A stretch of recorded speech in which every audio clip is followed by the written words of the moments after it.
So you want to sell your car to anybody but a dealership. I've done that twice before, so I just kind of want to run down how I did it.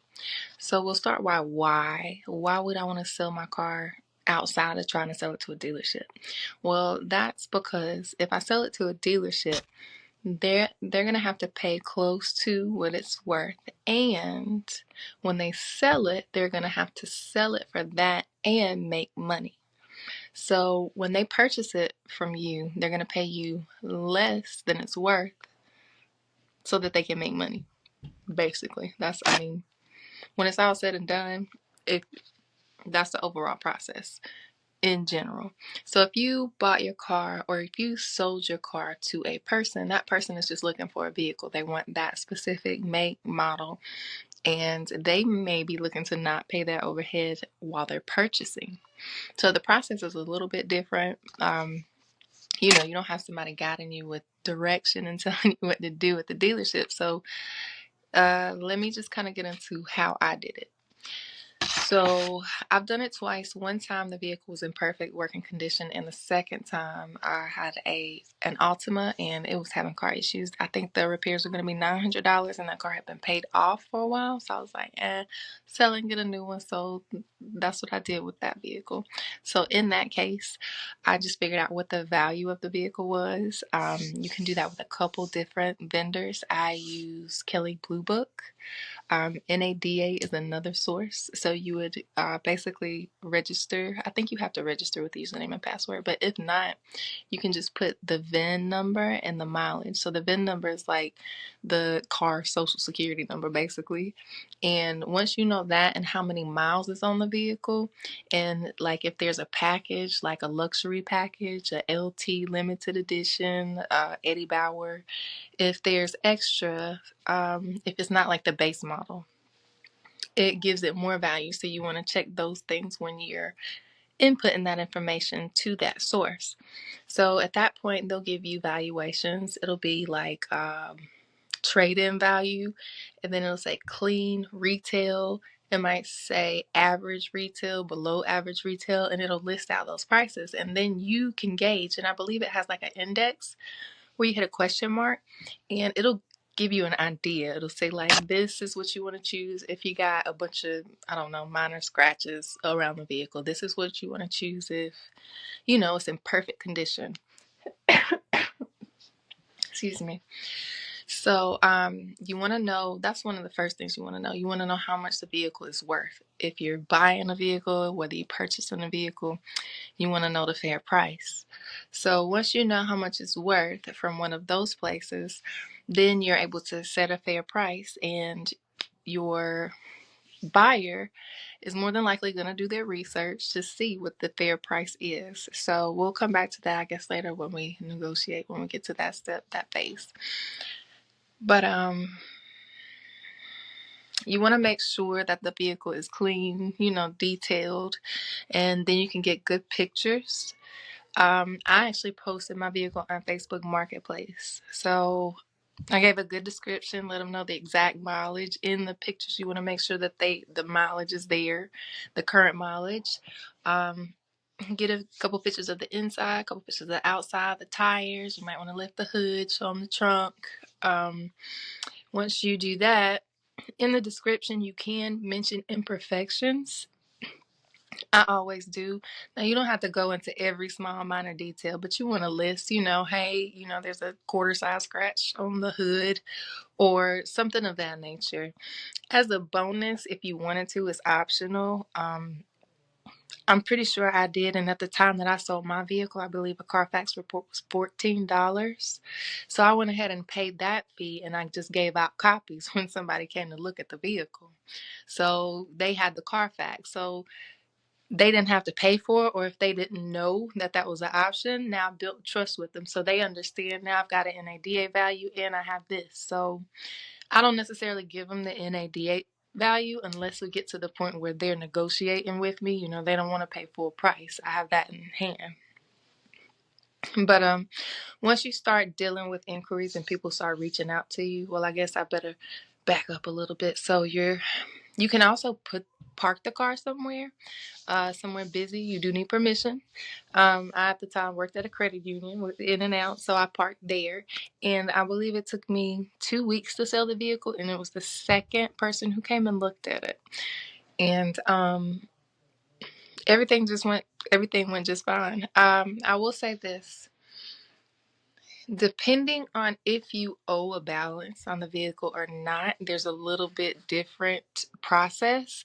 So if you don't owe anything on the vehicle, it's just you and the buyer. Y'all are dealing with each other and that's it. If you still owe money on the vehicle that you're trying to sell to another person, that person is more than likely going to have to meet you, or they don't necessarily have to meet you, but they're going to have a cashier's check for at least the payoff amount of the vehicle. The payoff amount changes daily. There's normally a per diem or a per day interest rate associated with the loan. So you want to consider that.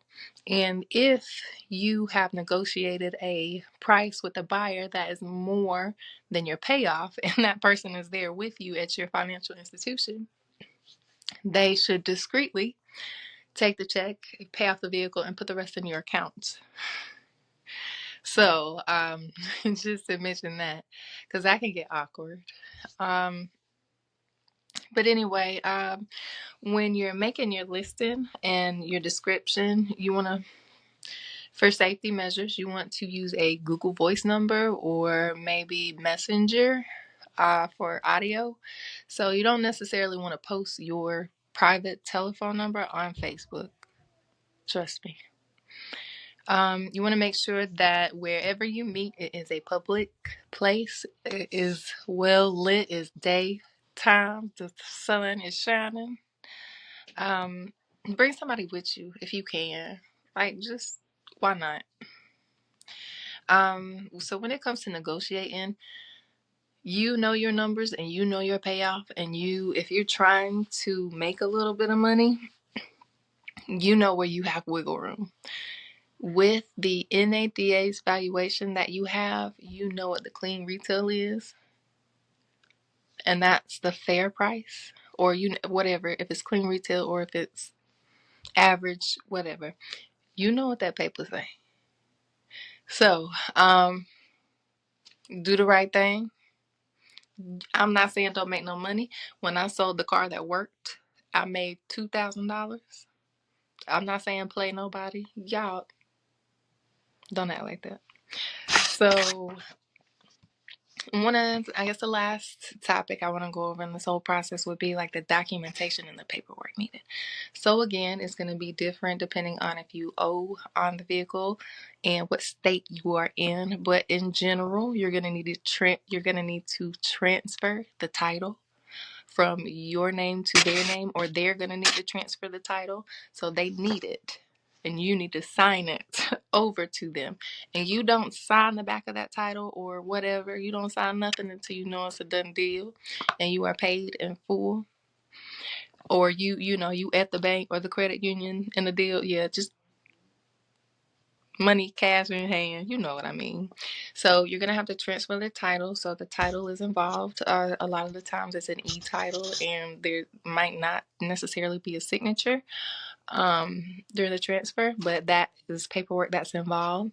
You're more than likely going to have a bill of sale, and that basically just has the seller's information, the buyer's information, their address, they sign, the purchase price is there. If the buyer is financing, the lien holder's name will be on there.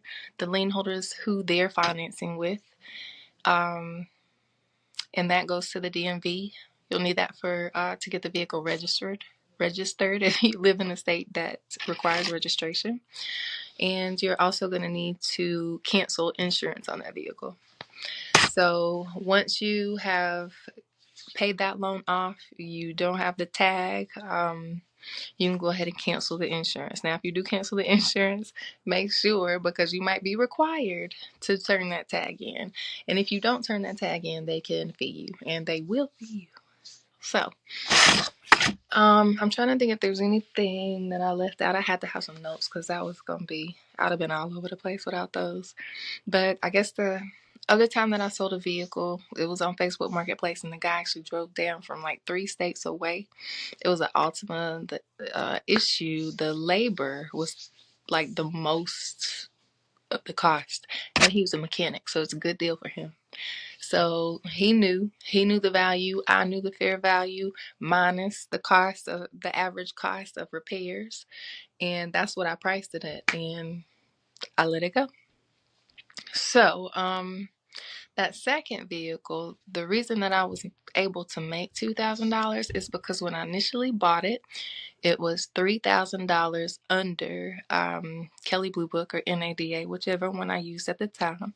I drove a state away, and I actually bought that one from a dealership. That's the only vehicle I bought from a dealership in my life. And even though I made $2,000 on that one, that experience, ugh. But anywho, that happened because my interest rate was so low when I initially purchased a vehicle. And you have to think about when you purchase a vehicle, the difference in the interest rate is money. Is money. The difference between 5 and 10% could be $150 a month. It could be $27,000 more over the life. I mean, I'll put some numbers up and I'll get some charts. I can't do crazy numbers like that in my head, but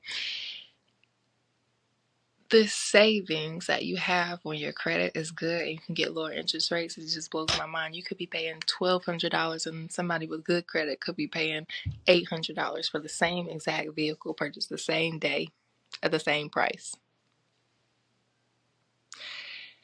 So work on your credit the best you can if you're purchasing. I'll do another video on purchasing because we already at 12 minutes.